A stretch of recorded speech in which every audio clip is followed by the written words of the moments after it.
De l'économie avec Myriam Mascarello. Bonsoir Myriam. Bonsoir Aude. Alors on s'y attendait, le chômage continue d'augmenter en France. Les chiffres de novembre sont mauvais. Oui, ils sont mauvais. C'est le 10e mois consécutif d'augmentation du chômage en France.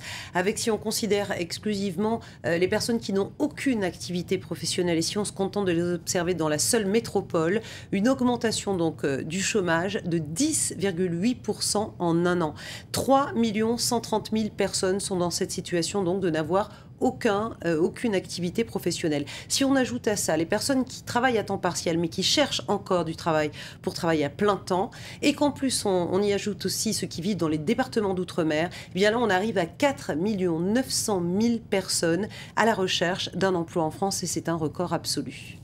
Les plus touchés restent les seniors et les plus jeunes. Si on regarde effectivement, notamment les plus de 50 ans, leur taux de chômage augmente. Là, je reprends la catégorie principale, sans aucune activité professionnelle, sur un an de 17,5% en métropole. C'est absolument conséquent, considérable.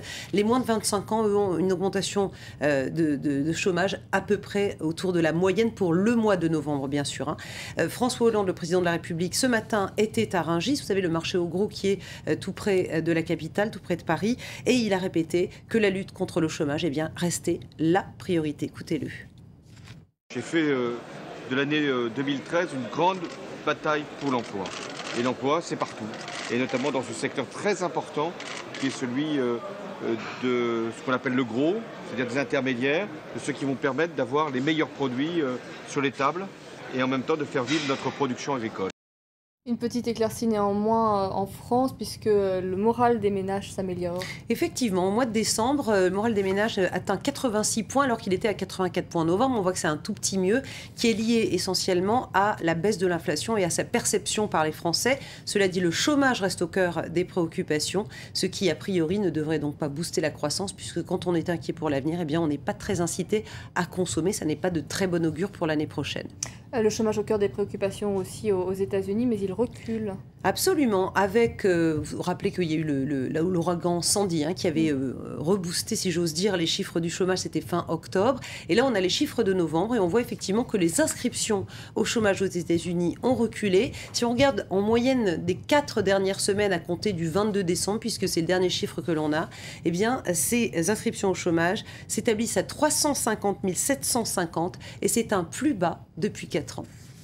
Les États-Unis qui sont au bord de la falaise fiscale, Barack Obama est rentré en urgence pour aider à la finalisation d'un accord entre républicains et démocrates. Il renoue le dialogue, il essaye d'arracher un accord, ce qui n'est pas évident. Il était à Hawaï en vacances, il est rentré à Washington ce matin. Le temps presse, le plafond légal de la dette aux États-Unis sera atteint le 31 décembre. Le compromis budgétaire sur lequel sont en train de discuter démocrates et républicains doit être trouvé au plus tard le 2 janvier, donc coupe dans les dépenses et augmentation des impôts.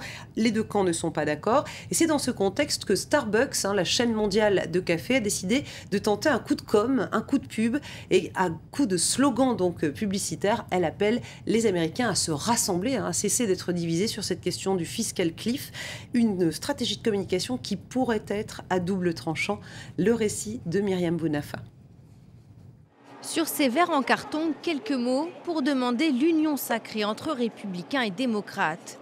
Quand Starbucks surfe sur le fiscal cliff, cela donne une semaine de campagne qui mobilise les 120 magasins de Washington.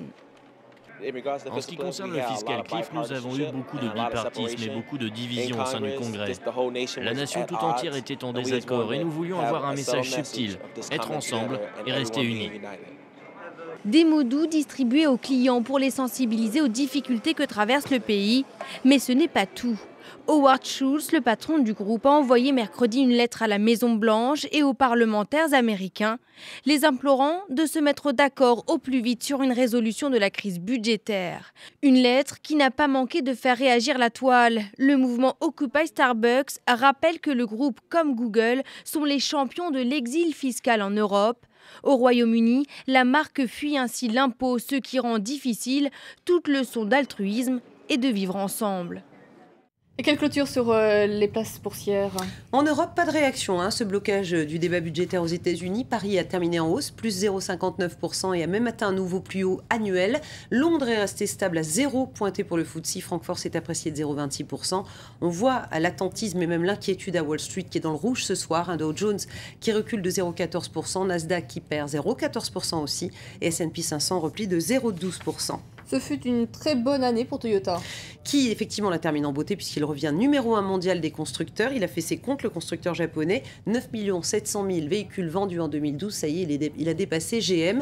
Toyota qui a vraiment envie de tirer un trait sur le passé, semble-t-il, puisqu'il a accepté, il a proposé en tout cas un marché aux États-Unis. Les consommateurs qui ont été victimes de ces pédales d'accélérateur défectueuses seraient indemnisés à hauteur d'1 milliard d'euros. Et en échange, les poursuites s'arrêteraient contre Toyota outre-Atlantique. On termine avec Vinci qui a raflé la mise au Portugal. Le groupe français a racheté 95% d'ANA, l'opérateur qui exploite les aéroports dans le pays. Absolument, parce que le groupe français Vinci a tout simplement fait l'offre la plus intéressante, un tout petit peu plus de 3 milliards d'euros donc pour remporter 95% des parts d'ANA. Il est donc passé, ce français, devant les groupes allemands Fraport ou le suisse Flughafen Zurich. Et le Portugal, en fait, s'il privatise ces aéroports, puisque c'est de cela dont il s'agit, c'est pour aider à désendetter le pays, baisser la dette publique. Merci beaucoup Myriam pour votre chronique. Ce qui concentre... Non, je crois qu'il y a un petit sponsor avant. Tunisie Télécom Entreprise, plus que des solutions.